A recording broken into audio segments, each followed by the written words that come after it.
आप देख रहे हैं देश लाइव, देश की आवाज।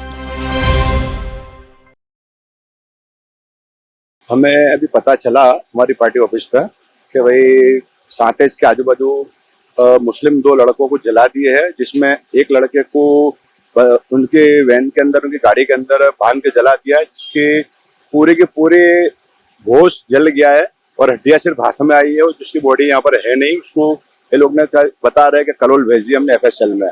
अब दूसरा लड़का यहाँ है वो जो हेमरेज में है और क्रिटिकल है, बहुत सीरियस हैगा। वो 2 लड़के हैं अपने यहाँ के मिर्जापुर के। उसका एक का नाम है मोहम्मद रफीक और दूसरे का नाम है मोहम्मद भूरा। जो मोहम्मद भूरा है वो माशाअल्लाह बॉडी में भी था, लेकिन यहाँ पर क्या पता ये लोग ने क्या करा कि सातेज चौकड़ी पर क्यों जला के मार दिया, वो एक तपास का और इंक्वायरी का विषय है। हमने अभी इनके जो है रफीक भाई के रिश्तेदार, उनसे सबसे चर्चा की, हमने बातचीत की और हमारे सब युवा कार्यकर्ता जो भी है, हमने सबने उनसे चर्चा करके उनको आश्वासन भी दिया है कि हम लोग कल SP ऑफिस पे जाएंगे और जो इंचार्ज ऑफिसर है वहाँ का सातेज का, जहाँ पर बनाव बना है, उस अधिकारी को भी मिलेंगे और बाकायदा ये बनाव क्यों ऐसा बना, इसके कायदे की और निष्पक्ष जांच के लिए हम मांगनी करेंगे। इसके लिए कैसे देखते हो इस मामले को? एक तक की मौत हुई है और ये भी कहा जा रहा है कि कुछ मास्क लेकर आ रहे हैं। वो 22 साल का नौजवान, उसको 2 हेमरेज हो गए, लेफ्ट रिब उसकी बिल्कुल फ्रैक्चर हो गई। ये कौन सा कानून है? इन लोगों को किसने परमिशन दी है कि ऐसे मारने का? कायदा कानून का काम, कायदा कानून है, कोर्ट है, कचेरी है, आप ही सब कुछ कर लोगे। कोई भी हाथ में आए, जहाँ देखा मुसलमान है उसको मारो पीटो, ये कौन सा इंसाफ है? और ये होम मिनिस्टर बातें करते हैं अहिया तो नहीं चाले आओ, ये सब क्या चल रहा है आपकी नाक के नीचे? आपके स्टेट में आपके जो लोग हैं, इनको कौन स्पॉन्सर कर रहा है ऐसे हिंसा करने के लिए? एक को तो गाड़ी के अंदर बांध के उसको आग हो गई, क्या हो गई, वो तो इंक्वायरी में बाहर आएगा। हम तो मांग करते हैं SIT के अंदर एक IPS ऑफिसर की कमेटी बननी चाहिए और निष्पक्ष इंक्वायरी हो। और वो इंक्वायरी जो आज तक होती है ऐसी नहीं, वो हाई कोर्ट के जज के पास में जाना चाहिए, उसके नीचे होनी चाहिए, हाई कोर्ट के जज के नीचे इंक्वायरी होनी चाहिए, क्योंकि इंसाफ मिलना तो यहाँ बहुत हार्ड हो गया है। अब ये लोग ऐसा बोलते हैं एक्सीडेंट हुआ, भाई एक्सीडेंट होता तो दोनों गाड़ी में थे, तो एक को आग से मार्क हो गया और एक को आग का कोई बंद नहीं है, उसको पैर में पाइप से मारा गया है, हेमरेज भी है, स्कल के अंदर 4 हेमरेज है उसको। अब ये कौन सा इंसाफ है?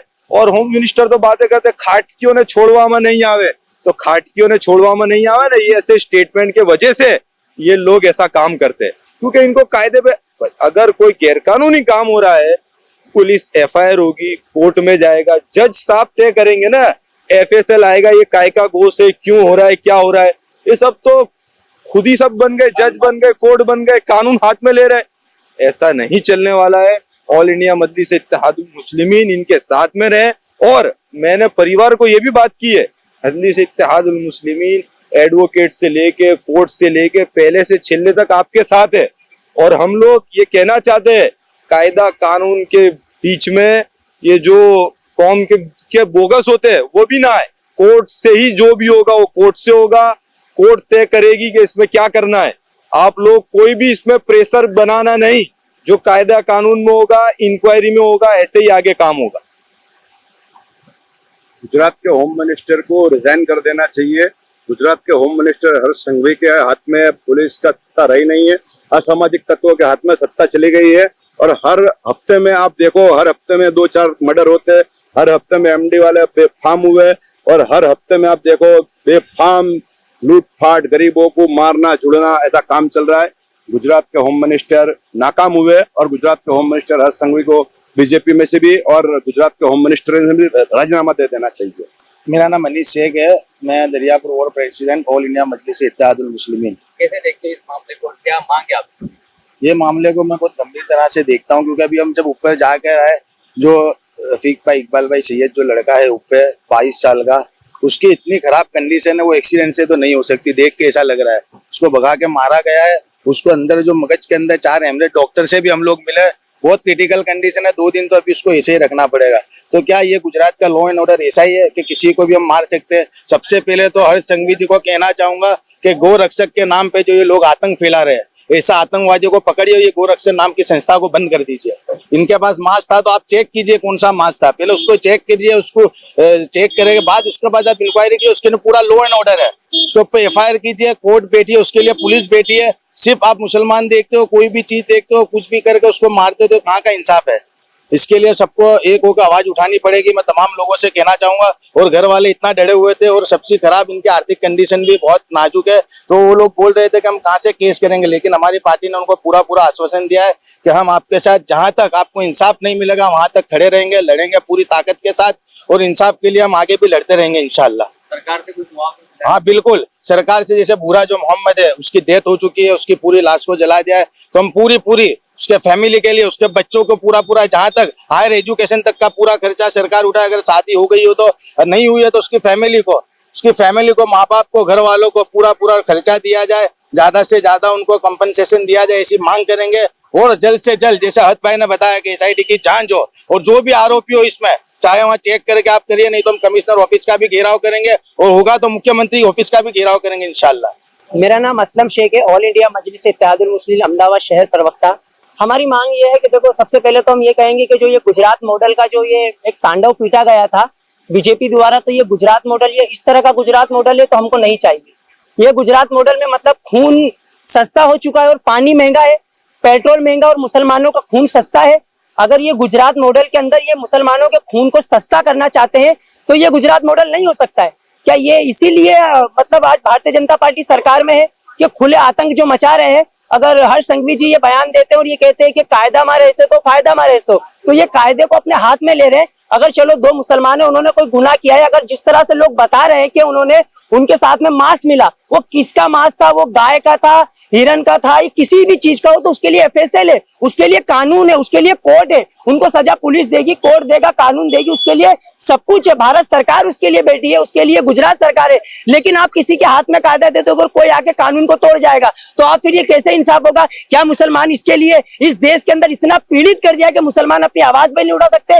मुसलमानों के खून को इतना सस्ता बना दिया है बीजेपी ने, और लोगों को किस तरह से ये एडवाइस दे रहे। आज जिस तरह से इस देश के अंदर आप देखा जाए तो हर तरह से आज बीजेपी के जो लोग हैं, जो सांसद है, विधायक है, वो भी अनाप शनाप बयान देते हैं मुसलमानों के खिलाफ। तो ये किस तरह का आप देश बनाना चाह रहे हो? ये भारत देश की खूबसूरती ये हिंदू, मुस्लिम, सिख, ईसाई सभी धर्मों से है। हम संविधान के मानने वाले लोग हैं, हम लोग अहिंसा वाले लोग नहीं है। हमें आतंकवादी कहते, हमें पाकिस्तानी कहते, कोई भी चीज का इल्जाम लगा देते हो। आप जब देखते हो मुसलमानों को कहते तो मुसलमान इस देश के अंदर बाशिंदे हैं। हम बाई चॉइस और बाई पसंदीदा इस देश को हम लोगों ने चुना है। हमें कोई वो नहीं, हम हिंदुस्तान से मोहब्बत करते हैं, हमको कानून के लॉ ऑर्डर पे पूरा भरोसा है, हम संविधान को मानते हैं। और हम गुजरात सरकार से यही कहेंगे कि अगर हर्ष संघवी जी के पास में अगर इस तरह की अपॉर्चुनिटी नहीं है और अगर ये फेल हो चुके तो उन्हें तुरंत इस्तीफा दे देना चाहिए। ऑल इंडिया मजलिस इत्तेहादुल मुस्लिमीन मांग करती है कि हर्ष संघवी अपनी कुर्सी पे उतर जाए और इंसाफ दे। हमें इंसाफ चाहिए क्योंकि वो कायदे का बिल्कुल पालन नहीं कर सकते। और जो ये हमारे जो पीड़ित है उस भाई को कम से कम उनके घर वालों को और उनको इंसाफ मिले। और एक लड़के को बुरी तरह से जिंदा जला दिया, कितनी शर्मनाक बात है। जला देना मतलब हमारी आंखों में आंसू नहीं रुक रहे, हम ऊपर जाकर देख के वो माँ को देखो रोते हुए, अरे वो भी किसी का भाई था, वो भी किसी का बेटा था। आप इस तरह किसी के भाई को या किसी के बेटे को नहीं छीन सकते। आपके पास में सरकार है, कानून है, अगर वो गुनहगार है तो उसको सजा दीजिए ना। किसने रोका है? हम खुद कहना चाहते हैं कि आप उसको सजा दे दीजिए, कोर्ट में ले, लेकिन जिंदा नहीं जला सकते आप किसी को, जिंदा नहीं मार सकते आप किसी को। ये देश के अंदर मुसलमानों के साथ जिस तरह का हादसा हो रहा है, ये कहीं ना कहीं की देश की स्थिति बिगड़ने वाला काम जो बीजेपी कर रही है। हम चाहते हैं कि जो ये भारत की खूबसूरती है, हिंदू, मुस्लिम, सिख, ईसाई सभी लोग मिल के रहना चाहते हैं। ये नफरत की राजनीति बंद कर दीजिए, बस हमें यही आशा हम गृह मंत्रालय से और राज्य सरकार से यही कहना चाहेंगे। मेरा नाम Abraruddin Punjabi, SDP Ahmedabad president. SDPI की टीम आज सिविल हॉस्पिटल जो एसी हाईवे पे है वहाँ पे पहुंची है। खबर ये मिली थी कि सांतेज के पास एक जगह पे दो भाई जा रहे थे और वो कुछ बीफ की गाड़ी थी या जो भी थी वो लेकर जा रहे थे। उस वक्त कुछ गौरक्षकों ने उनको रोका है और रोकने के बाद उनको एक दो भाई को जिंदा जला दिया है और उनकी मृत्यु हो चुकी है, जिनका नाम मोहम्मद भूरा है। और दूसरे जो है वो रफीक भाई है, उनकी क्रिटिकल हालत है और अभी हॉस्पिटल में वो आईसीयू में है। डॉक्टरों ने 24 घंटे का बोला है। उसके बाद पुलिस का ये कहना है कि अभी उनकी स्टेटमेंट नहीं लिया क्योंकि अभी वो बोलने की कंडीशन में नहीं है। उनको होश आएगा उसके बाद उसकी एफआईआर ली जाएगी। अभी ये सिचुएशन ये देखिए, सबसे पहले तो ये किसी इंसान को या मुसलमान को नहीं जलाया है, ये देश के लोकतंत्र को जलाया है, ये देश की उन तमाम कानूनी किताबों को जलाया है जिसके अंदर कायदे की बातें लिखी गई है। ये सिर्फ एक किसी मुसलमान की या किसी एक इंसान की हत्या नहीं है, ये देश के तमाम उन इंसानों की हत्या है जो इंसानियत में बिलीव करते हैं। ये एक नरसंहार है।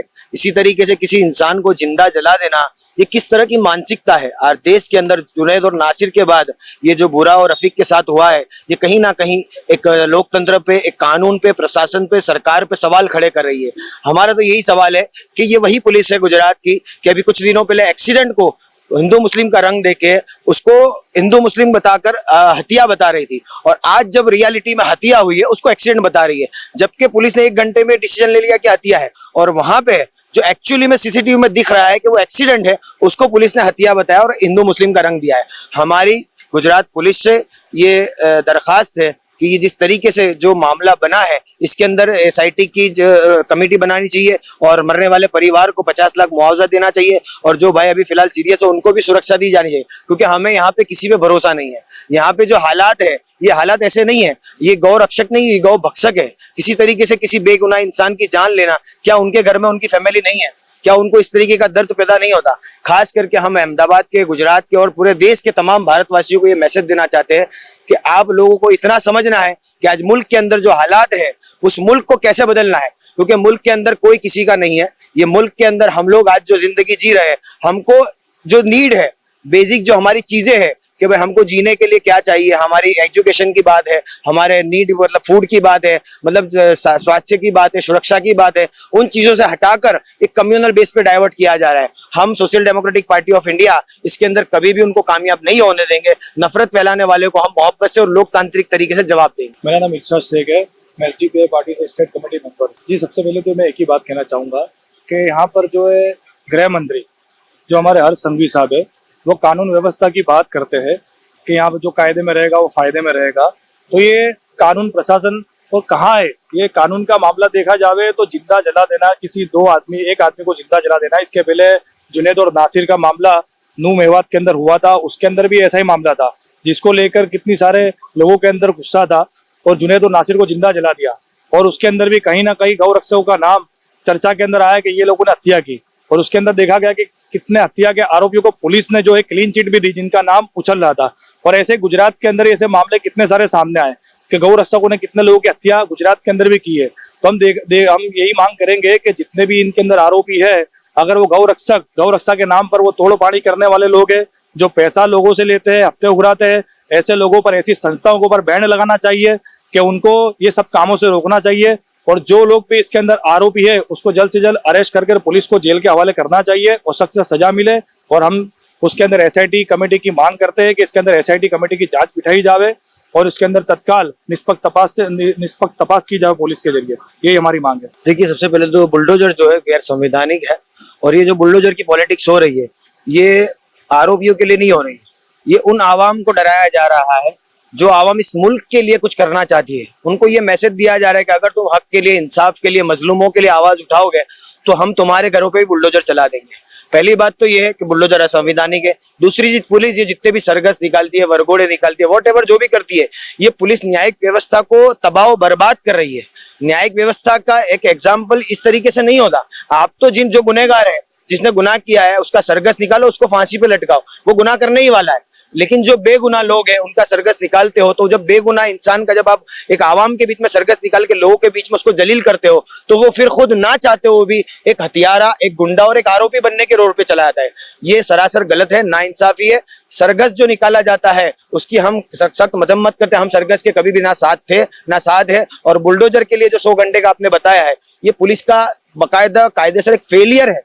गुजरात पुलिस को जिस तरीके से कानून व्यवस्था को मेंटेन करना चाहिए था, वो नहीं कर पाई अभी तक, क्योंकि पुलिस की ये जिम्मेदारी है, पुलिस की ड्यूटी। अगर किसी जगह से चप्पल भी चोरी होती है तो उसकी जिम्मेदार पुलिस है। पुलिस किस लिए है भाई? पुलिस नागरिकों की सुरक्षा के लिए है। अगर पुलिस ये ड्यूटी नहीं कर सकती तो टैक्स का पैसा हम क्यों दें उनको? हमारी जो सुरक्षा अगर पुलिस नहीं कर सकती, आज एक बात समझिए, सेक्युलरिज्म की बात की, सेक्युलर की असल डेफिनेशन क्या है? हम लोग इस देश के लोग है ना, we the people of India कहा जाता है, लेकिन आज कहाँ है? आज कोई इंसान किसी जगह पे बिजनेस करने जाता है या कोई फेरी वाला जाता है तो उसे मारा जाता है। आज हमारे एरियाज के अंदर अगर कोई भी रमेश भाई है, सुरेश भाई है, शंकर भाई है, वॉटेवर जो भी है, वो चोड़ाफड़ी का धंधा कर सकता है, वो पकौड़ी बेच सकता है, वो सारी चीजें आके बेच सकता है, उसके बाद कभी भी कोई जुल्म और ज्यादती नहीं होगी। आज लेकिन देखा जाए कि किसी एक हेयर सलून के अंदर अभी बीच में वीडियो आया था, कुछ लोग घुसते हो हेयर सलून में, एक बंदा नौकरी करता है जिसका नाम मुस्लिम समुदाय से होता है, उसको मार के भगाया जाता है और मालिक को ये ऑर्डर दिया जाए कि इसको नौकरी पे नहीं रखना है। ये कहाँ का सेक्युलर है? ये सेक्युलर नहीं है, डेमोक्रेसी की हत्या है। हम देश के नागरिक होने के नाते देश की तमाम एजेंसियों को एक मैसेज देना चाहते हैं कि देखिए, सरकार के लिए काम मत कीजिए, आप देश के नागरिकों के लिए काम कीजिए। सरकारें आती जाती रहेगी, ये देश रहना चाहिए। सरकार आज है, कल नहीं है।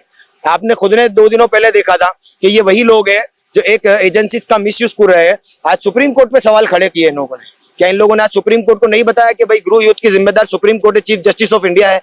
जब ये लोग नामदार सुप्रीम कोर्ट के ऊपर इल्जाम लगा सकते हैं तो फिर क्या ईडी, क्या एनआईए, क्या सीबीआई, क्या पुलिस, क्या पीआई, क्या डीसीपी, क्या डीजीपी, उनको भी आज ना कल तो वो लोग जिम्मेदार बना देगी। उनको समझना चाहिए कि उनकी नौकरी चली जाएगी, उनके बच्चे भूखे मर जाएंगे। देश में ऑलरेडी आधे लोग डिलीवरी बॉय बन चुके हैं, आधे लोग बेरोजगार है। ये देश किस जगह पे जा रहा है? इस देश के तमाम देशवासियों को हम ये मैसेज देते हैं कि ये लड़ाई सिर्फ मुसलमान की नहीं है, ये लड़ाई तमाम भारतवासियों की है और सबको इसके लिए लड़ना पड़ेगा। आज जो भूरा की हत्या हुई है, भूरा की हत्या नहीं हुई, ये उस हिंदू की भी हत्या हुई है, सिख की भी हुई है, ईसाई की भी हुई है, क्रिश्चियन की भी हुई है।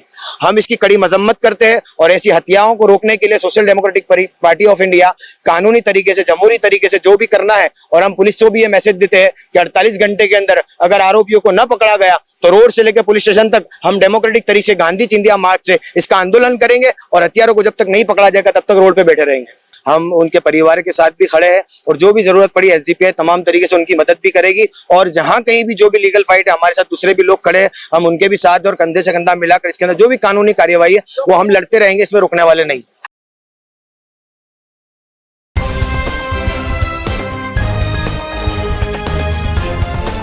देश और दुनिया की तमाम छोटी और बड़ी खबरों के लिए हमारे चैनल को सब्सक्राइब करना न भूलें और बेल का बटन जरूर दबाएं।